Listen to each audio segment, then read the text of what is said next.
This is part 2. We just got out of boot camp, and I went to. I was doing MP work in the Washington D.C. area. And this is part 2 of the interview that we are conducting. Again, today is Monday, March 13th, and we are at the West Palm Beach Library. My name is Sue Verhoff, and I have just a few questions for Mr. Steele about his military experience. So yes, tell us where you went to boot camp. I meant to ask you that. The Marine Corps has a very interesting system. America's a big place. They recruit people from all over the country. So they use the Mississippi River as a dividing line. They have a recruit training place on the East Coast and a recruit training place on the West Coast, San Diego and Parris Island, South Carolina. And if you're born on east or west side of the Mississippi, that's where you go. And I'm a Georgia boy, so we went to Parris Island, which is the famous boot camp. It's very famous for being hard. Like, you actually had an experience with a gunnery sergeant, didn't you? Yes, I did. In that movie, Officer and a Gentleman. Remember that? Our gunnery sergeant was the technical advisor for that film and appears in the film briefly. Yes. Take it to see the movie. Tell it about the movie. Famous movie. Richard Gere and Deborah Winger. Deborah Winger. You did mention a little bit about boot camp in the first half of the interview, but I just wanted to ask you, is there any single experience that stands out to you from your boot camp time? No, but it is, in a general nature, an incredible psychological achievement that the Marine Corps stumbled into that is able to take a 17-year-old virtual child. You're just coming to be a boy. You're not a man at 17. Many of your ideas still to be formed. Like the value of human, the things that I did on Iwo Jima, the danger that I exposed myself to do my duty as a combat Marine, I wouldn't do today. It's too dangerous, because I'm going to get killed or get my ears shut off or lose a leg. So young people don't realize the value of human life. So, but I was the Marine Corps, through the recruit training, it's a total experience, like 2 months. And you're under tremendous stress. They scare you to death. Firstly, they got hanging over your head. If you disobey, you can get a dishonorable discharge, which means you lose all your citizenship rights. You see, they've got that to hold over your head. And they can put you in jail, federal prison, for 10 years for disobedience, and you can't do a damn thing about it. So it's really pretty easy to get their attention. And then these sergeants have got being mean down to a science. They have a movie called, I forget, somebody got famous. His name was Sergeant Ermey. He's got commercials now. And he was typified the tough Marine sergeant. So, but anyway, the Marine Corps is able to take a young person whose only interest in life is himself and take him more than willing to die because I, his lieutenant, said, I want you to do that. And why the Marine Corps? Was there a reason why you chose that branch of service to enlist in? Ted and I have talked about that. I have I've never seen a Marine. But the Marine Corps, after, there were 2 times that the public found out about it. There was a battle called Wake Island, which all the Marines were captured there. The United States left those people out there to dry. They sent about 200 Marines out there to staff this little island called Wake Island, and the Japanese just went in there and captured them and put them in prison for 4 years. So that was pretty bad. So that got a lot of publicity. And they made a movie about it called Wake Island. So the public in the Fox Theater got to see Wake Island. They made a movie about it. And then a few months later, the big battle in the early days of World War II was called Guadalcanal. In fact, it may be on my badge here. No, it isn't, but I have another one. These people fought at Guadalcanal. It was the key battle in the early parts of it, and all those men suffered tremendously. They didn't have enough equipment. They didn't have the right everything. They didn't have medicine. They went barefoot on Guadalcanal. The Marines, I mean. things were really bad, and the country was not prepared for war. And people my age, remember, I missed the first year of the war, fortunately for me. And so by the time I went into combat, we had good equipment, and we were well taken care of. But those guys were brave. And so they made a movie out of that called Guadalcanal Diary. And it was very popular, and the public got to see how brave the Marine Corps as a unit is. If you join the Marine Corps, you're expected to join this group that has for over 150 years always answered the call when the country said, we need someone to do this for us. These people have attacked America. We need our young men to stand up. And it was people like me who did that. Tell us a little bit about your journey to the Pacific. You mentioned that you trained across country. Tell us a little bit about that. When we get to the house, to get to the picture that you want, I've got a picture of a big part of the life. The pictures, there's a town in New Mexico called Tucumcari, New Mexico.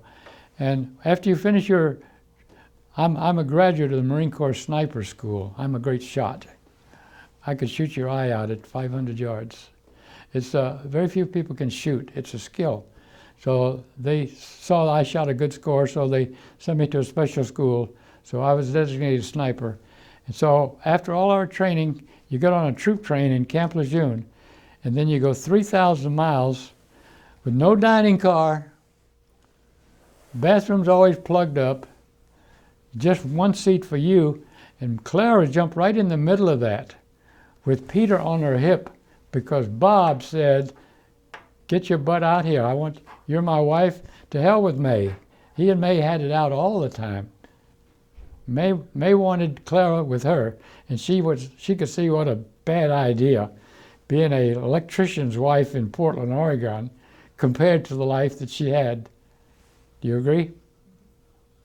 So she made that same trip. But I've got a picture to show you, a very good color picture of what life was like on the troop trains. And we stopped in Tucumcari, New Mexico, and the ladies had been waiting for us. These troop trains were going across America all the time, and give us sandwiches and so forth. So we got to the West Coast, and then we were formed into, this is, I think, is that a 4? Does that say 4? 2.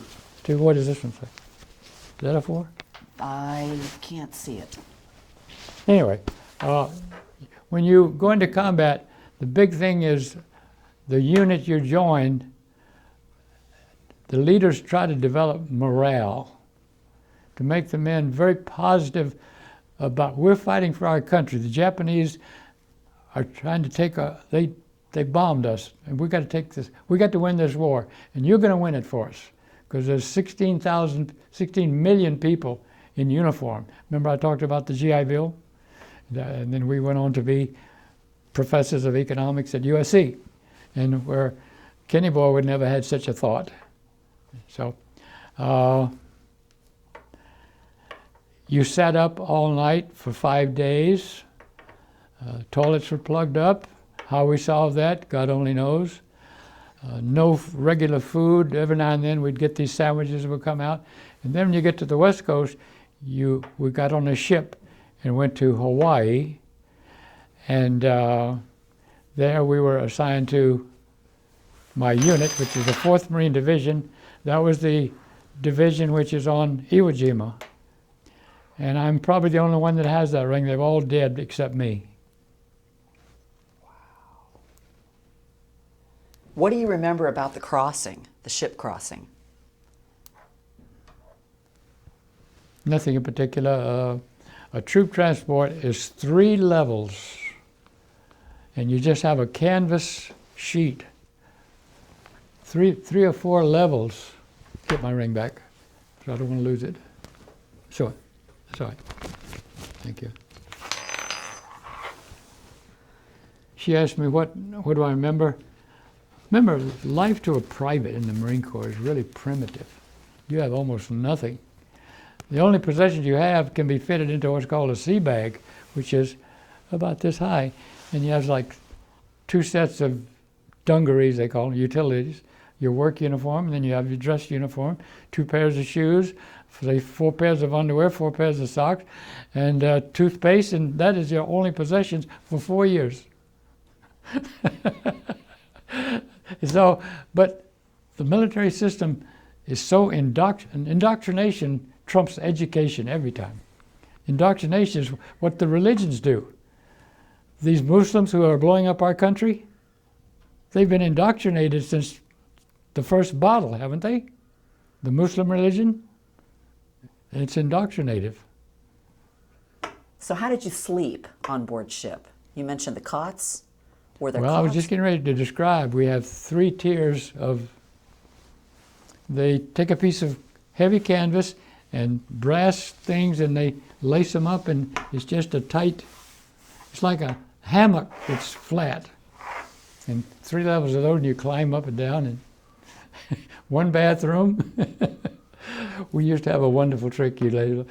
Men, you know, Donald Trump got in trouble by saying something crude about women. Do you remember that? I forget, but some senator came out saying, how could he say such things about women? I wish I could talk to her. You've been sheltered, lady. Let me tell you something. Men are crude. That's all there is. You know that? You didn't know that? They do say nasty words.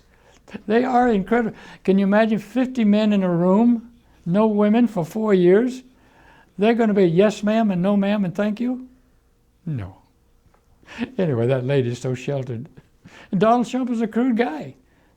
How many gentlemen you know, besides, how many crude people are there? You're getting me carried away. Where are we? So tell us about your first memories when you got to your destination. Where did you offload? Honolulu, Hawaii. Okay. And there you are assigned to your division, which is ring. And that is what you're going to do your combat with.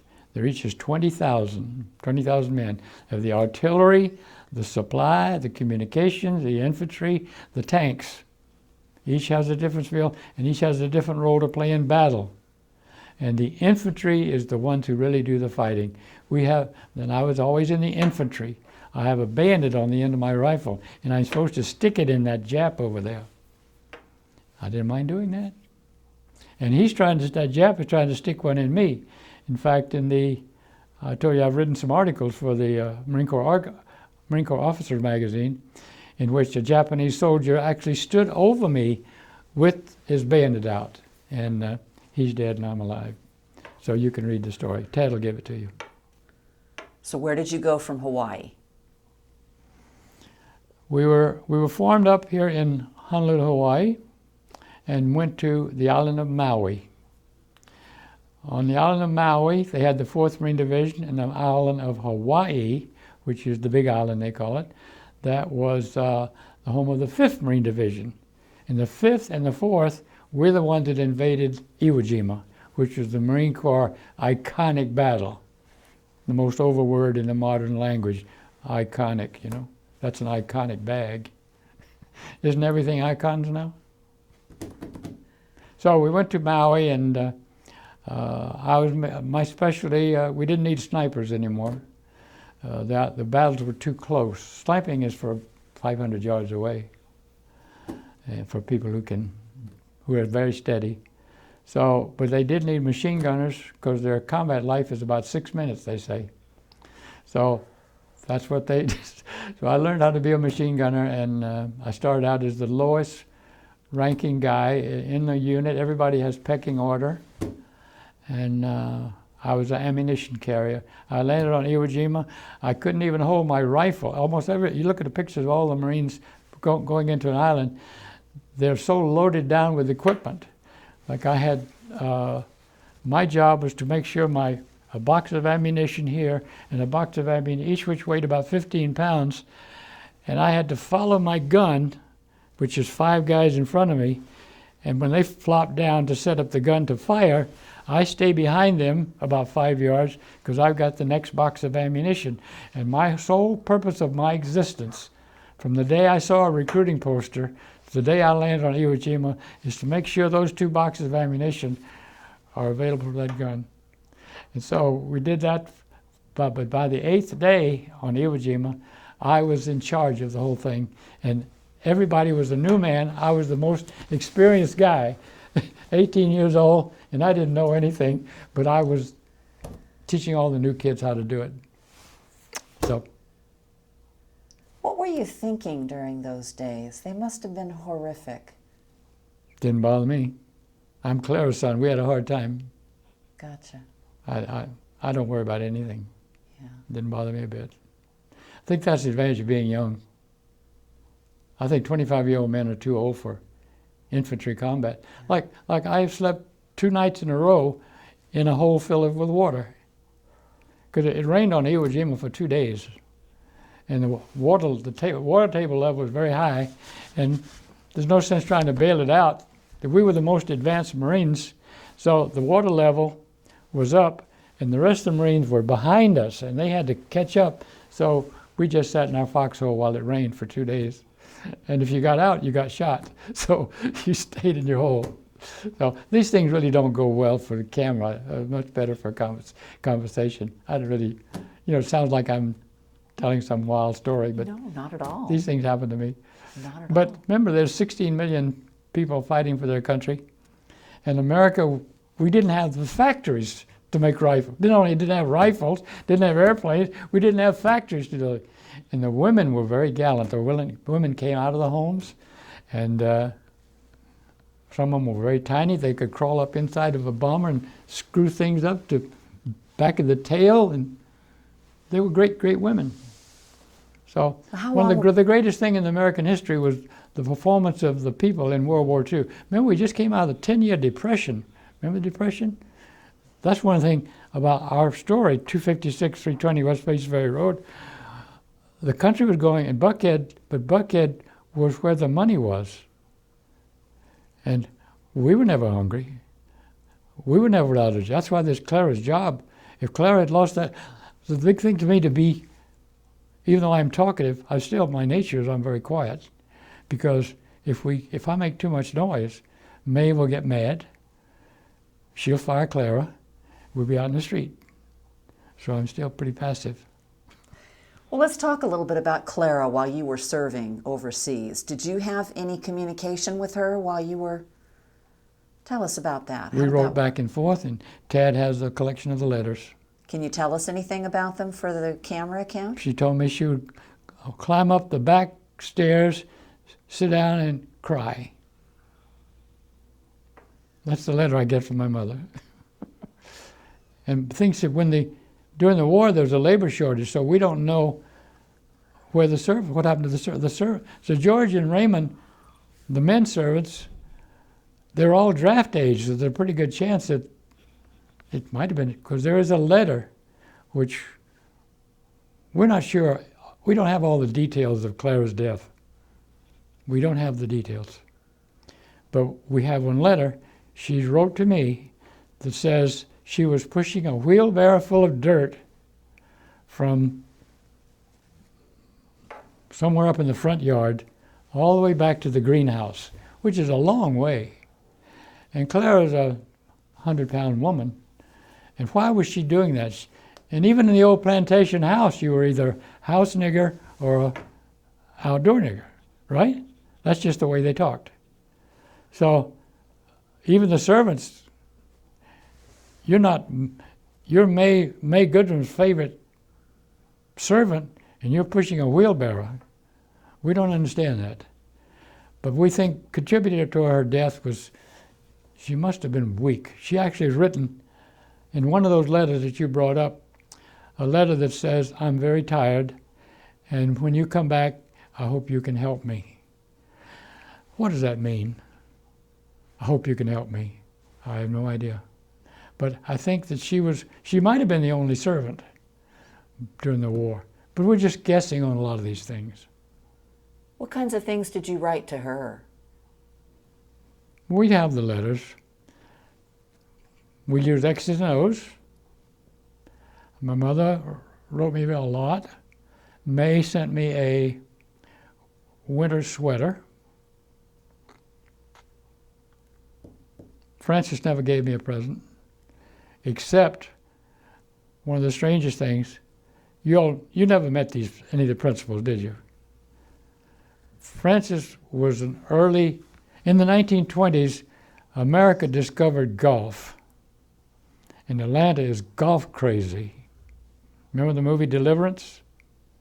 The man who wrote that, James Dickey, was my contemporary at North Fulton. But he was we played the same position, but he was about 3 years older than I am. He went on to be Georgia's poet laureate, and he won the Nobel Prize for Literature, and he was a close friend of mine. And I forgot where I was going with that thought. Golf. What was I talking about? Golf. What? Golf. Yeah. Francis. Golf was big in the 20s when Francis was a young man, and he became one of these addictive golfers. You're aware that some men, golf captures them? I think it's the dumbest thing you can do. Think of the time you waste out there. 4 hours. I'm a tennis guy. Hour and a half and we're out of there. So I start out by saying Francis never gave me a gift. And I was with him a lot. He would take me down to work. And he'd take me to lunch, which May never did. I was always at every family meal, but May didn't quite cotton to me for some reason. I don't know why. She didn't. So I would come home. I'm an officer in the Marine Corps by now, 1950s. And Francis, over about a 5-year period, gave me 2 gifts, which makes no sense at all. Golfers are always trying to improve their score. And one of the ways you do that is to get better, which is hard to do. The other way is to buy a new set of clubs. So when Francis would buy a new set of clubs and I would come home, he would say, here's my putter. No preliminary, just here's my driver. I don't play golf. He never asked me, do you play golf? I said, I'm a tennis player. Golf is a dumb game. Tennis is a great game. He and I, he taught me to tie a tie. He taught me to, my first suit was a Francis suit, and we had it tailored. He gave it to me when I was at Oglethorpe. He took me to his office any number of times.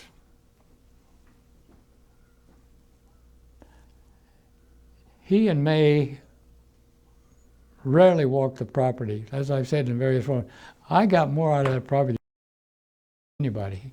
I was always out of doors, shooting my eye rifle, shooting my bow and arrow. I'm a little boy with my dog, having the time of my life. And also, my mother was English, and I raised myself, even after I came onto the property. Clara is English. English women don't really raise their children. They kick them out the back door, and they raise themselves outside. So, except there wasn't any outside. I was the only boy. There was not a single other boy on West Paces Ferry Road. Not a single other boy. So I had to go a long way. So what was it like on West Paces Ferry in the 1930s? It's 1 mile from Buckhead to Havisham Road. It's 1 mile. That's the first thing. And you always got to get into the flow of the world, you got to get to Buckhead first. It's a long way to 1 mile. What kinds of things did you do for fun? I was big in the Boy Scouts. Boy Scouts had a lot to do with my development. I'm a very straight arrow. When in the Marine Corps, if you're an officer, you get to do legal work. Like I have been a defense lawyer for several dozen young men. I won every case I ever tried. They were treated badly. They got fouled up in the military law system. You might have seen this old series called JAG. Now the JAG is for General Court Martial, which is for very serious offenses. But most military crimes are minor offenses. But they can still put you in prison. They can still give you a $1,000 fine. They could kick you out of the Marine Corps. So you have to have a defense. And so I established a reputation with the enlisted men as get Captain Steele to defend you. So I won every case. And if you ever come down here again, or I might show you some of my case records today, that I had one man charged with sleeping on post 5 times. I beat them all. And he got off. They made up a charge. He was charged with another, and it's sleeping on post, which is a capital offense. They can kill you for that. They can hang you for sleeping on post. And you have almost no rights in the military. So, where was I? Well, let's go back to your military experience just a little bit. So, Anyway, I had a military legal side. That's all I wanted to say. I did a lot of legal. I defended charged Marines for minor offenses. do you have any singular memories that you're willing to share of your time on Iwo Jima? I know it was horrific. Sure, for sure. It doesn't bother me a bit. It's just another day's work to me. I had just as much military combat experience in the Korean War as I did in World War II, because we were in combat for 14 months on the line all the time. And you're an officer. I have 25 men that I'm responsible for everything. I'm responsible for their feeding, for their sleeping, their clothing, their ammunition, their rifle. I give them every order they ever received for a year, over a year. So, and in the movies in America, they never play up the importance of the lieutenant. They're always talking about the sergeant. Not that way in the Marine Corps. There's always an officer there, which is what you as mothers and sisters, your son's in the Marine Corps. Don't you want to have a more mature guy? Sergeants are crude, rough, tough guys. You want a thinking man to be in charge of combat. So that's what it takes, a lot of hard training to get to be an officer, as you know. You were enlisted in World War II, though, correct? But in the Korean War, I was an officer. They made me a second lieutenant. Well, let's kind of go from one to the next. So what do you remember? Anything that you'd like to share about Iwo Jima before we move on to... If you want to, sure. Iwo Jima will always be remembered as the battle of World War II in the Pacific, because in Washington, D.C., the largest statue in the world is the Iwo Jima statue. Think about it, the largest statue in the world. The Eiffel Tower is not a statue. It is a gigantic thing. And that is portrayed a little event on Iwo Jima.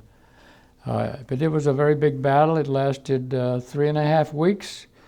We had 7,000 Marines, your brothers, your fathers, the men in your family. 7,000 of those men, American young men died for that island, which we gave back to the Japanese in 1960. They didn't check with me, by the way. And what would you have said? Hell no. Hell no is a big part of my vocabulary. So anyway, I was a private machine gunner, as I told you. I landed on Iwo Jima, 1 o'clock in the afternoon the first day, carrying my ammo, and we used the word assault. When you actually go up a hill that the enemy's offending, anything that they're defending, we call that the assault. You can be in the infantry and not be in combat all the time, but when you're in the assault, and my unit was in the assault the first 5 days, and we were the most forward unit on Iwo, and there were several times on Iwo that I'm sure I was the most advanced guy. So my unit was very exposed to danger. And look, we had, I've got a record I can show you at the house. Every man in my platoon, which is 50 men, I know what happened to him on Iwo, and I could show it to you. How many of them did you lose?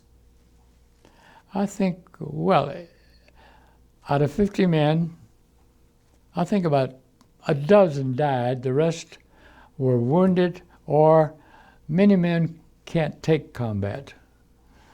We had various names for it. PN is what they were called at the time, psychoneurosis disease. Or the common people like me, we call it, well, Joe cracked up. He just couldn't take the pressure, and they sent him to the rear.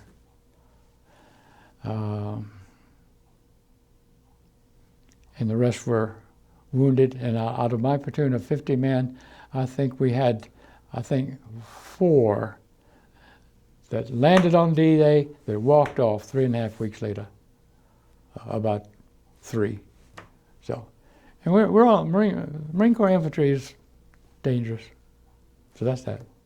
But So when you left Iwo Jima, where did they send you from there? I went into the hospital system. They have one of the best things about the military. When you see it, it's in the newspaper all the time, in the video for television. We're getting men every day when our troops are in combat. We're getting fine young men, their feet blown off, blinded, killed, lost their hearing, mental health, PTSD. We didn't have that. So those conditions went on for 3.5 weeks. As I told you, had 7,000 dead and 20,000 wounded. 20,000. This is all in the record book. Well, how could, the division's only 20,000. Well, they had a constant flow of new men coming in. Remember I told you I started out as the most junior guy. I was the youngest. I was the only one that was inexperienced. And by the 7th or 8th day, I was the boss. All the other guys had dropped out. And I'm the salty old wise veteran. But my life, the life that you're writing about, you wouldn't have seen that, but one thing, I became fully independent. One thing I never did, which I missed in my life, you guys are mothers, I never asked anybody for help. See, when you're in those, I'm talking about the boarding houses, they didn't feel they were providing a meal and a shelter and a bed. They didn't feel that they're responsible for my development, which is what the parents do. So if nobody's looking out for my development as an adult, who's left? Me. What do I know? Nothing. I had to learn everything the hard way, you know? Can you tell us about your injuries from Iwo Jima? Yeah. I have a Purple Heart for being injured. I wasn't wounded. When you read the requirements, I didn't ask for it, they gave it to me. I received a horrible injury. It was so bad that I was evacuated. And when you get evacuated from Iwo on the 11th day, that means I'm going to be alive. We didn't realize the battle had 2 more weeks to go, and we're going to lose another 10,000 men. So I had an incredibly bad fall, and I was an athlete.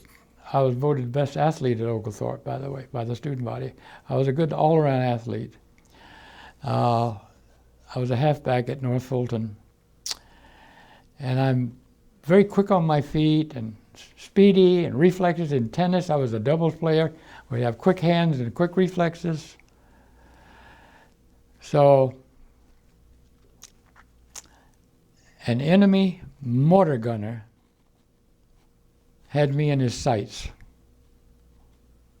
I was carrying a 40-pound, by the time I'd gotten promoted, I was carrying the gun, the machine gun, which weighs 40 pounds, which is very heavy.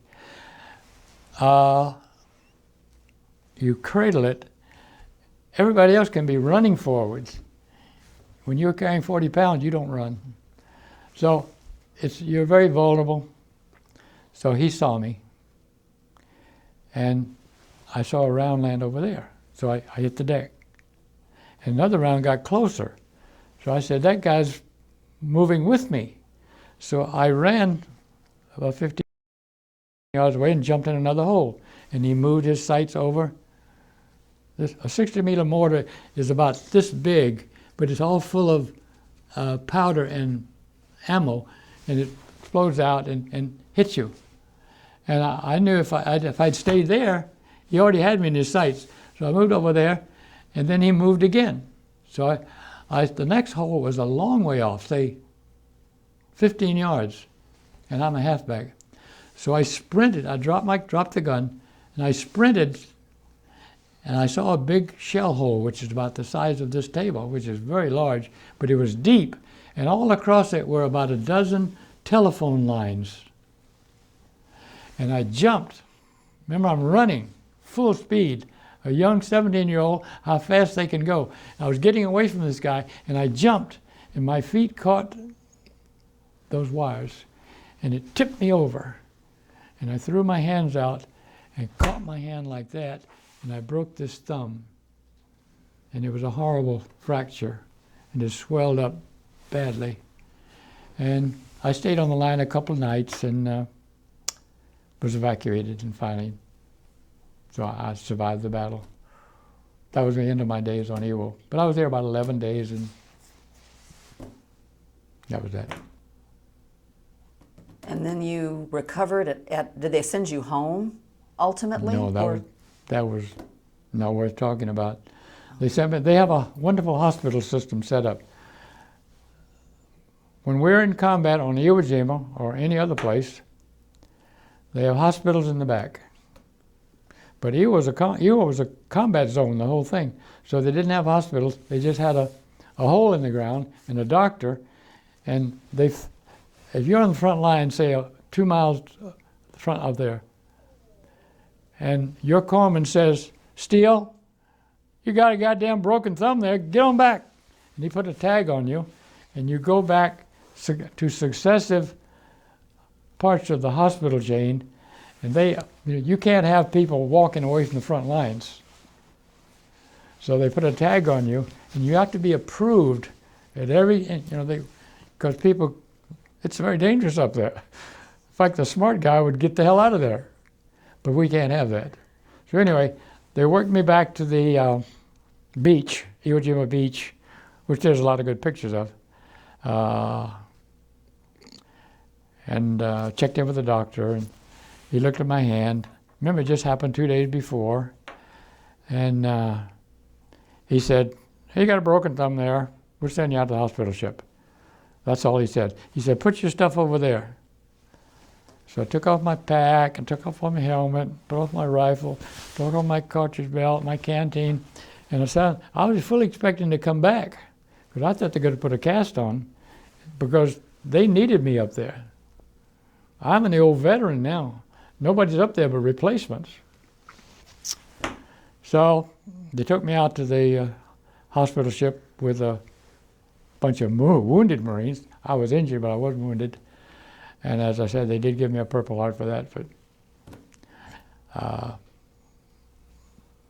so I got out to the hospital ship, and it was an incredible experience. The United States Navy is very well organized to take care of the wounded people. They had hospital ships were painted all white with a red cross on the side, and is staffed by everybody on the ship is a U.S. Navy hospital person. And as you come up the ladder from the boat into the hospital ship, they're very well organized to take care of you. And he looks at my tag, he says, "You go through that door over there." So I went over the door, he said, "All right, you go take a shower and come back here, we'll cast it." So I did. I took a shower. And again, remember, I've been on Iwo Jima for 11 days. And never slept. There's not a building on Iwo Jima. You slept in the foxhole, sometime full of water. So not sleeping for 11 days you're tired. And I had no water for washing. We don't think about that. We're lucky to feed ourselves because the supply system on Iwo, the supply system broke down. There was no food coming up to us at all. We had to scrounge, get some food off a dead Marine over there. So this sequence of events I'm telling you about was really one of the greatest days of my life. The Navy was really well organized to take care of us guys coming off the island. All right, take your shower, come back, and then they gave me clean pajamas. They cast. I've got a picture of me and with my cast on my hand in an Army hospital in Guam. Then the sailor said to me, "Come on, I'm going to give you your room." They took me down a hall, and they had a stateroom for 2 bunks, and they said, "That's your bunk. Go to sleep." So remember, I hadn't been to bed for 11 days, so I slept for 2 days. And I got up and went to the chow hall and stuffed myself again and went back, got in bed again. Went back to sleep. So then, but I was and then I went out to the hospital ship is still, remember, we're right offshore. The battle is still going on. We're just 500 yards offshore because they're bringing in never-ending supply of Marines. So watching my own Marines who had just been serving with, they'd gotten hit and they were coming out in the wounded flow. And I had a pistol, which is very few people have a pistol. I had a pistol. And so when I left the island, we had a sergeant, a good friend of mine. He said, "Ken, give me your pistol because you don't need it." I said, "Okay." So I gave it to him. So I was gone, and he stayed. But then a couple of days later, here he comes, and as he walks up the gangway, he's got his wound, and they're looking at, I say, "Where's my goddamn pistol?" He said, "Here it is." He gave it back to me right on the spot. So that's that, and then we went back to Guam. When the hospital ship fills up all its beds, another hospital ship comes in and takes its place. And so the ship goes to Guam, which has a big Army hospital, and they have all kind of surgery there. And they put a fresh cast on my hand. And then I guess they flew me back to Honolulu, where I went into Army hospital there, because it takes a month or so to heal your hand. And how I got my Purple Heart is a very great story. How cruel men are. You know, saying about cruel, and Donald Trump saying dirty things about women, because that's the way men are. They are crude. But anyway, I had qualified for the Purple Heart with a major injury. I thought you had to be wounded, but you didn't. They gave me one. I didn't want it. It doesn't have any meaning to me. So when you're in the hospital, the Navy Hospital Corps has some ideas that we don't like. They don't like patients hanging around the hospital. So they find work for you to do. So they gave me a burlap bag and a stick with a nail on it. And they said, "Steele, go out there and pick up paper all around the hospital grounds." Okay. So I was out there picking up paper, ready for lunch, and a couple of hours goes by and I'm working. A voice yells, "Hey, you Steele?" I said, "Yeah." He said, "Come over here, I got your Purple Heart." And there's some damn swab jockey, that's a sailor. He said, "Here's your Purple Heart." He handed me the box and the citation. That was the ceremony for me to get my medal. Not quite like the movies. All right, what's next? Let's get going. Korea? Did you stay in the military between World War II and Korea? I did not. Okay. Well, then tell us about your coming home to Atlanta. What Yeah. was Atlanta like when you got back? Well, you beautiful women are a big part of this story. As you know, I was in a never-ending chase of women. I love women. It's just something in my nature. Can you understand that? So, when the war was over, they discharged everybody within about 3 months. 16 million people they processed out the door. It was an amazing administrative feat.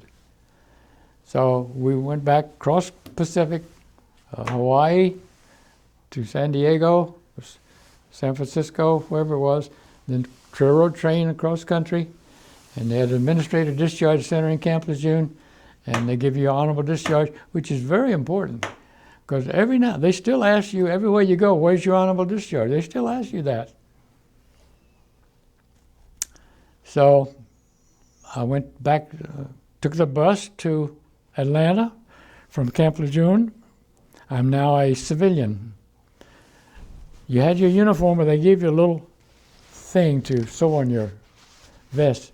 It said honorable discharge. Every soldier wore one of those, because once you're discharged, you can't wear the uniform anymore unless you, so it was called the ruptured duck. It was a little bird. So I go to 320. That's my home. So somehow or another I made contact with some of my cronies, and one of them was a student at Oglethorpe, which I'd never been near.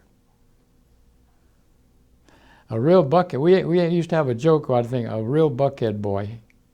A real buckhead boy. He's never been north of Piedmont Road. Never been south of Riches. Why would I want to go? Well, you went to Candler Field. But. So he said, we're having a dance out here at Oglethorpe on Friday night. You come out as my guest. So I went out there, and they had a bunch of good-looking girls, so I enrolled the next day. And 15 years later, I'm college professor at USC.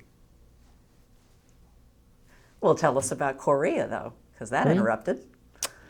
I took full advantage of the GI Bill of Rights, and I would graduate. I knew that a degree from Oglethorpe, by then I was beginning to mature.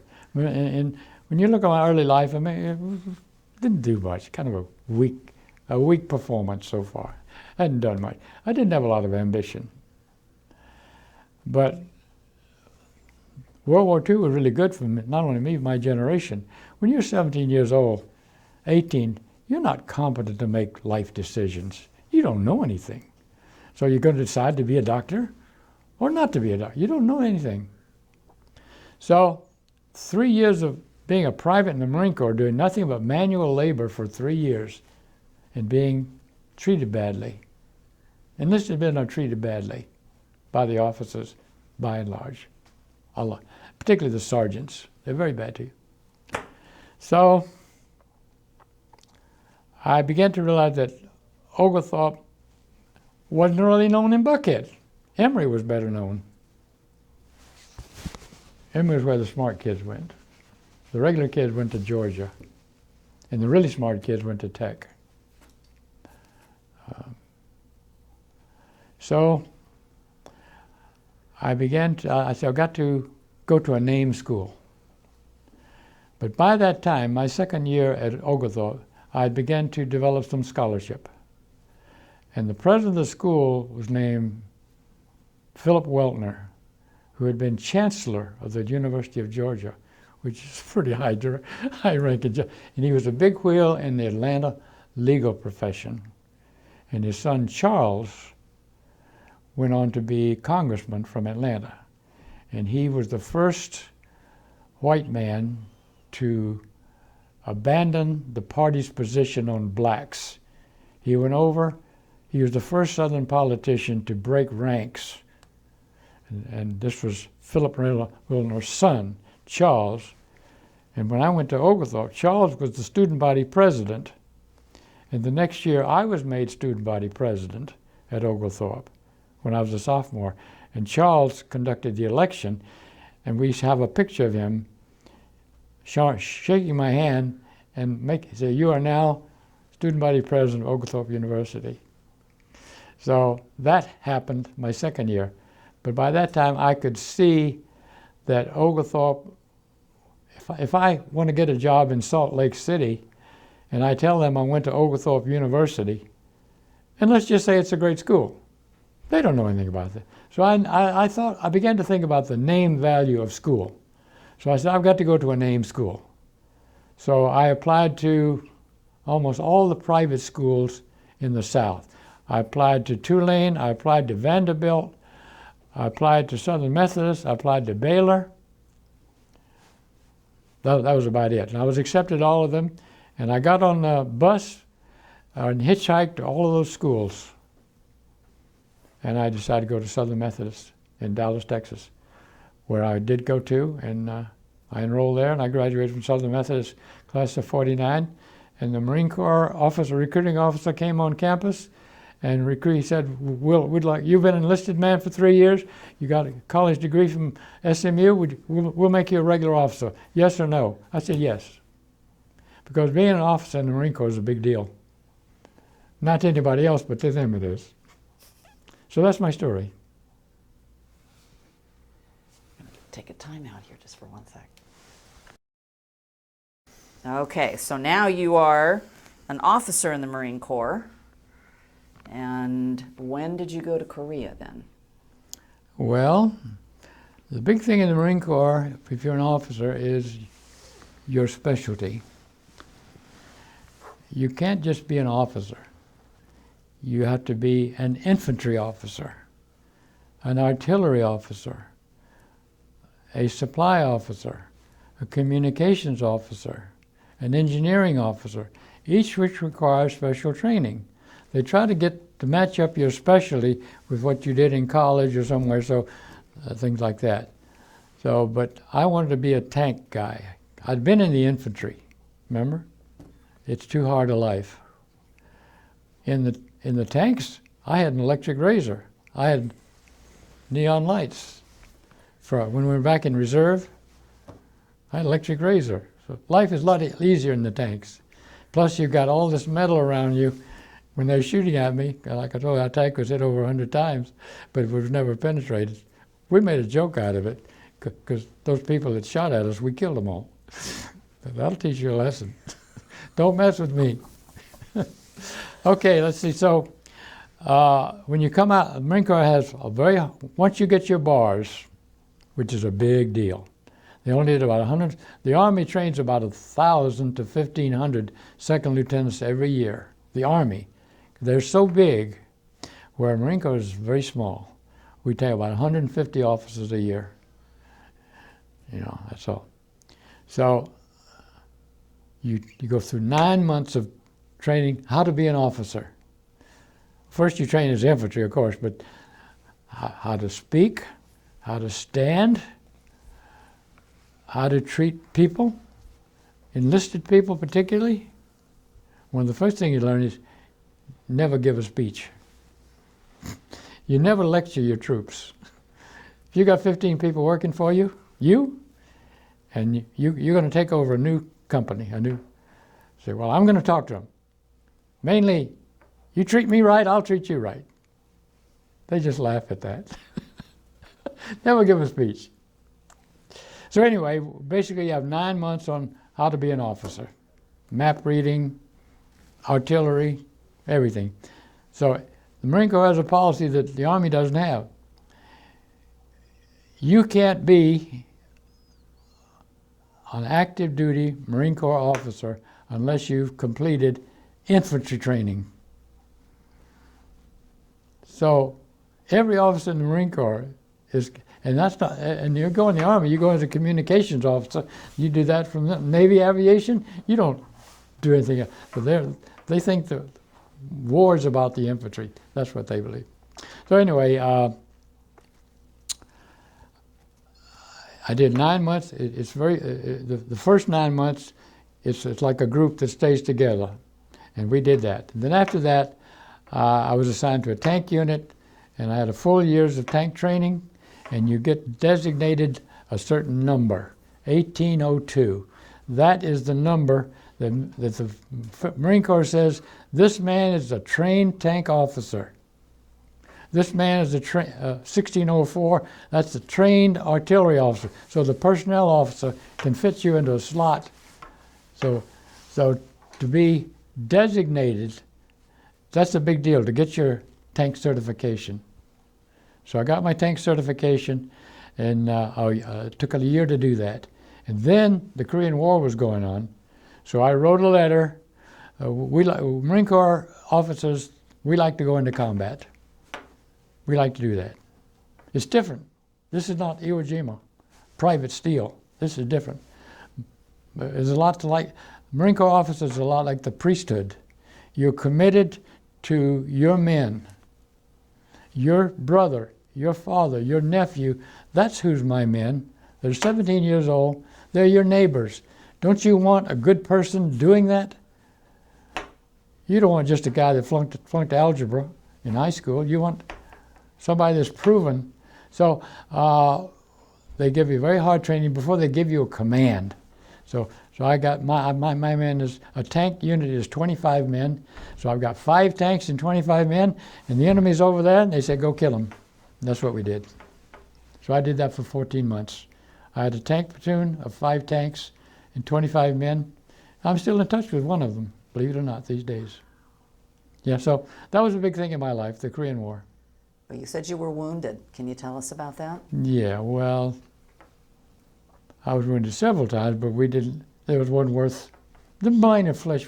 There's hot lead flying around all the time. So I picked up a few nicks here and there, and I didn't want it. I didn't want it. I don't really like that award. For my own personal nature, I don't like. They overdo it, you know. I don't like. So I just got a few flesh wounds here and there. But so they gave me another one for that. But here's how dangerous the Marine Corps is. Later on, I was a teacher in the Marine Corps school system. And I shared an office with John Baker, who had 8 Purple Hearts. And the other guy in the office was First Lieutenant Hunt Kerrigan, who had 13. He'd been hit 13 separate times, evacuated 13. They said, don't send this man up here anymore. He wanted to go back because his men were up there. That's a spirit we have. The men know we're interested in them, and they'll do what I say. Next. Pause here for just a second. So we were talking about the difference between the Marine Corps and their attitude, officers toward enlisted. Can you tell us a little bit about that? We were talking about how special the relationship to being an officer, particularly a junior officer. The important ranks in the Marine Corps are second lieutenant, that's the most important rank, and the first lieutenant and the captain. If you go to Hollywood movies, they imply that the second lieutenants are sort of dumb guys. They don't know anything. Second lieutenant, he's in charge of everything. He's running 100%. There aren't any captains up there. The captain's about 100 yards in the back. They're the company commanders. They've already, as you get older, you get more rank, and so you have larger, you command, instead of 5 tanks, you command 17 tanks. So, but they're in the rear where it's the lieutenant who's always the big guy. So we train our officers to have special relationship. For example, we're in the field and we're feeding our men in the field. Man, I've got 200 men, I got to feed them. When do I eat? In civilian life, the boss is going to eat first, isn't he? Not in the Marine Corps. He must wait until every man is fed. There can never be any doubt. You could never find a Marine Corps officer that said, I ate before the line. Every enlisted man has to be fed. So that's the sort of thing. If there's anything, we never leave a body out. We're certainly never going to leave. We'll mount an attack to get that man out of there. And the men know that, and they appreciate that. So looking after your men is part of the ethos of being an officer. It's a responsibility. We think it's a lot in common with the priesthood, you know, putting yourself second. Makes perfect sense. I want to take you back to Atlanta for just a minute. We're going to shift gears just a little bit. You were in a unique situation in that your mother served on the domestic staff at the Goodrum House, but you were living in Buckhead and going to school with other people who lived in Buckhead. And we talked a little bit at lunch about some of the social classes and the pyramid and those kinds of things. What was that like for you? Were you aware that your situation was different than the other kids? How did that work? Well, I was aware of it, but mainly I'm aware of it when I'm on the property. With main thing, we got to keep May happy. I stayed out of sight. One of the reasons I'm pretty sure she didn't have much affection for me because there was no opportunity. I'm not letting anything, you know, a little boy make noise. And I had kids come over. Some of these rich kids would come to see me. We played in our front yard. The little house's front yard. That's where we did a lot of our playing. Plus, in the front yard, next to May's office, we played football up there. But the little boys, we yell. It was a quiet place because everyone, it wasn't just my mother, everyone had to keep this job. We're in the Depression. Times are hard. Remember, you wouldn't get it. What you kids know about Depression is you read about it. That's not, if you're a father, you can't pay the rent, you can't buy the baby shoes. So we were very circumspect about noise. We didn't make noise. I don't make noise today. I don't like people that are noisy. I don't like to be around them. So. Were you treated any differently, do you think, by the kids? No. At Yeah, school? let's go. I wanted to do that. Yeah, not at all. One thing I could beat them up. I hope we're not on camera. Backwater there. Are you on camera? Yes. I was a boxer. We had the best boxer in Buckhead was Saunders Jones, who was also the only boy. We did have one boy lived on Paces Ferry Road. That was Saunders Jones, and his father. They owned Atlanta Stove Works, and when the black situation broke down in Atlanta, they moved to Birmingham, which, believe it or not, was not as bad as Atlanta.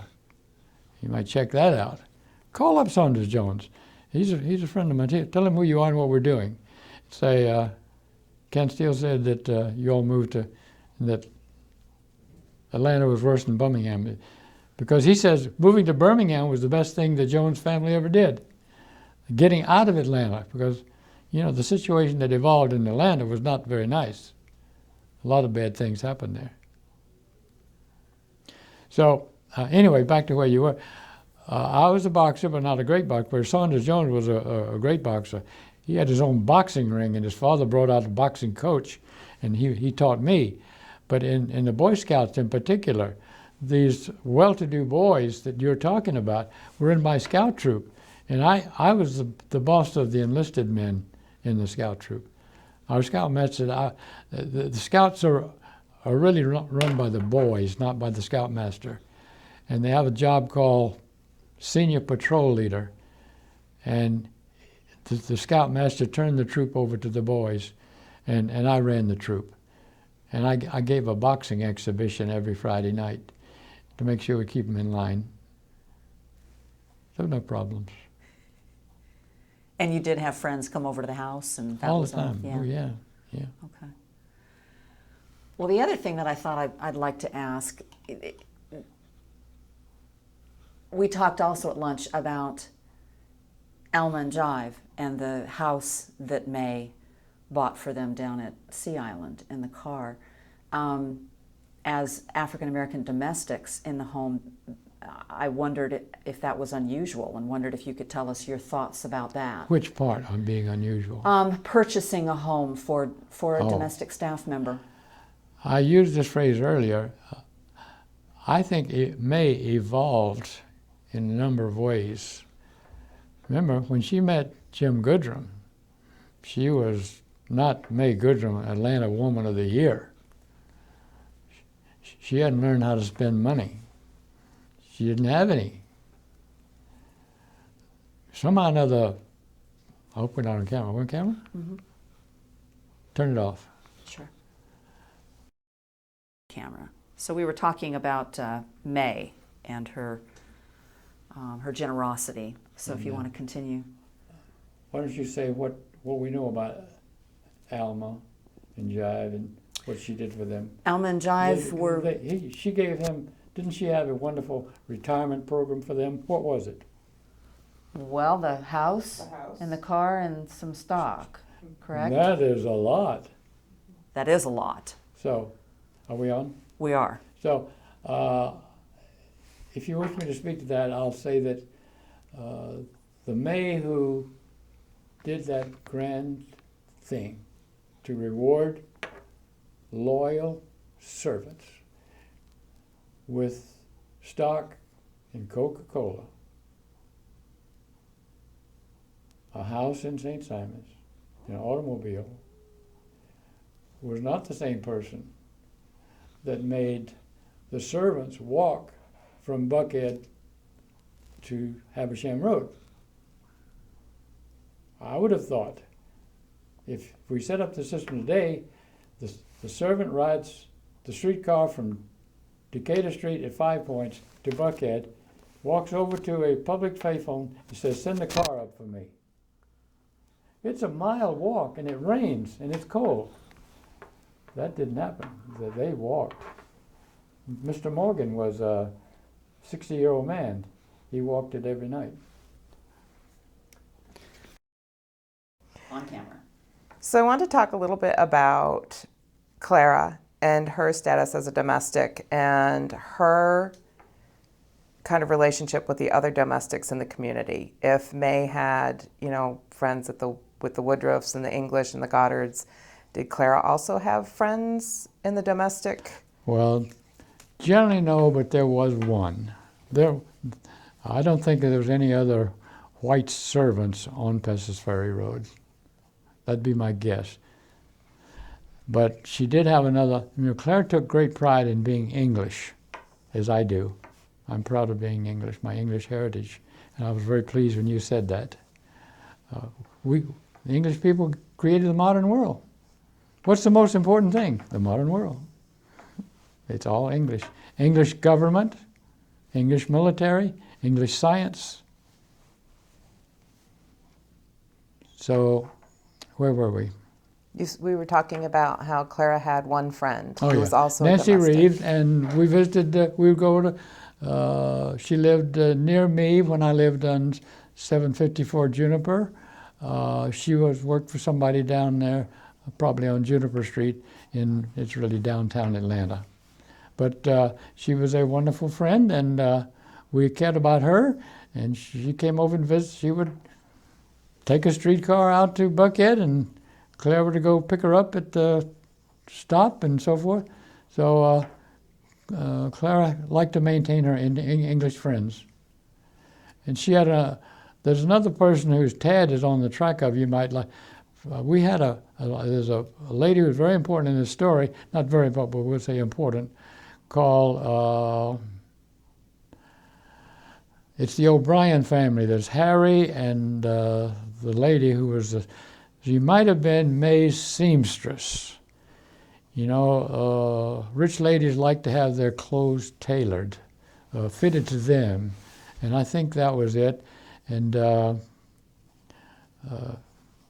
Mrs. O'Brien was a good friend, and Ted and I think she might have come from Miami, part of the Miami gang. The whole move, how did Clara, somehow or another, Clara made a great transition from, she didn't know anybody in Atlanta. And the next thing you know, she's on top of the world. She's in Atlanta society, working for the Grand Dame. May was head of the debutante committee at Driving Club.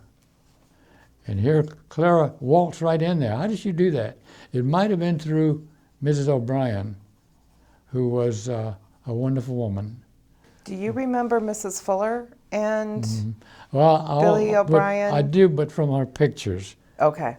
And the pictures remind me of her, So I lived with the Fullers for years, but when I was very young. By the way, they chopped my finger off. When did that happen? You can see it right there. See that? I was an infant, and we have pictures of the Fuller sedan, and I was an infant in the back seat, and you got mothers. Doesn't everyone know you can't take your eyes off a child? And I was waving bye-bye through the back door of a car, and they closed it on my hand. And if you're young enough, they cut right through the bone. If you're young enough, the bone will grow back. So there it is. It's on my fingerprint. So you said in high school you would have people over on Friday night for dinner at the Little House that Clara would cook? I did not say anything like that. I said something close to that. Okay. That was Oglethorpe. Okay, so you were at Oglethorpe. When I was at Oglethorpe, Peter's Peter's alive. See, you got to start bringing Peter into this now. And then Oglethorpe was 1946, 47, and so Peter would have been 5 and 6 years old. Peter's born in 42. He was born on the night that I played a football game. Do you remember And that night I did that not he was score. born? I did not score a touchdown that night. I remember. I sat on the bench. I was a bench warmer. What was the question? Do you remember the night Peter was born, when you No. first got to see I him? just remember the football game. Do you remember the first time you got to see your little brother? He wasn't a factor in my life at all. No. If you're 17 years old, what is a 6-month-old baby to you? Nothing. He's everything, you know. He was a big surprise. That's the Euro ladies, you know. Surprises happen, don't they?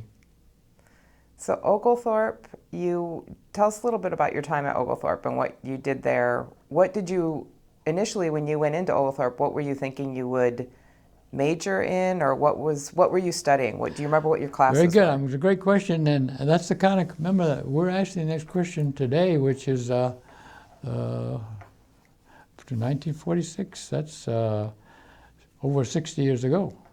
So times have changed. One thing we didn't today, when you hear college students, they always talk about their grades. We had one goal, to get the degree. And you get that through taking courses. And the more courses you take, the lower your grades are going to be. But you're going to get out of school a whole semester earlier. And our life had been delayed by 4 years in the first place. No generation's ever had that before. A whole generation had to wait 4 years to become an adult. It worked out good for me. It gave me a time to mature, because I was very immature as a child. So do you remember what courses you took? Or what you planned on doing when you got out? I still have all my report cards. Just like I gave Tad. Tad has everything. And if my grades were in danger, I'd get a tutor and get my grades up. But, that's where we got off the track with a major thing at Oglethorpe. I'm sure. Thanks for coming by. Something happened to me at Oglethorpe that could have been the life changer in my life. Charles Weltner, remember we talked, he's a politician. He's a Columbia Law School graduate. Ivy League law, up north, that's a big deal. Ruth Bader Ginsburg is a Columbia. I almost went to Columbia Law School. Philip Weltner took a liking to me. Remember, I was student body president as a sophomore. Now, in general, that doesn't happen. You got to be a senior. But remember, we're veterans. I've had machine guns shot at me. None of this bothers me a bit. So we had time to mature. So Philip Weltner took a liking to me. And to have the president of a college take a liking to you, that's very unusual. So Charles wanted to be like his father. His father was a top lawyer in Atlanta, Georgia. He'd been chancellor of the University of Georgia system. That's the president's boss, right? So Philip, who was president of Oglethorpe when I was there, the dean of the Columbia Law School was Philip Weltner's roommate in college. Is that a pretty close relationship? Yep. They last forever. I would say my college roommate was the nicest person I ever met. He's long dead now, but sometimes you can be very close to your roommate. So Philip Weltner's roommate was dean of Columbia Law School. So he got his son, Charles, enrolled. Charles is 1 year ahead of me.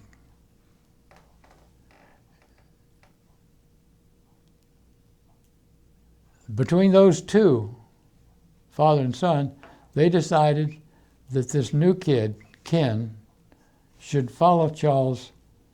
We should start a custom here. We're going to send the top guy from Oglethorpe to Columbia every year. So they arranged that. And one summer, the summer of, I guess, 47, I took the train up to New York, took the subway out to Columbia University, had a meeting with the dean, and I got enrolled in Columbia Law School. And I went back, was planning to do that. And as time went by, it didn't interest me as much as it had. Well, let's put it another way. I was not worldly enough at age 22 to realize what a Ivy League law degree meant. Tad's father's an Ivy League lawyer. That would have been, a virtual ticket to employment, and the chances are that I would have done well. So anyway, I didn't do it. And I decided to stay in the South, and I decided to go to Southern Methodist. So that's another chapter. What did you graduate with what degree? 1949 in business. In business. And then you decided to do what? You went back into the military when you came out of the military? I was recruited. They have recruiting officers. But the big thing on me was at Southern Methodist was fraternities are a big thing in many places. And I was rushed, and even I went as a senior. And I joined Pi Kappa Alpha, and right away they made me house manager. With house manager, you get to free room and board, and you're in charge of everything but sports and social. Sports is big in fraternities, big in the South.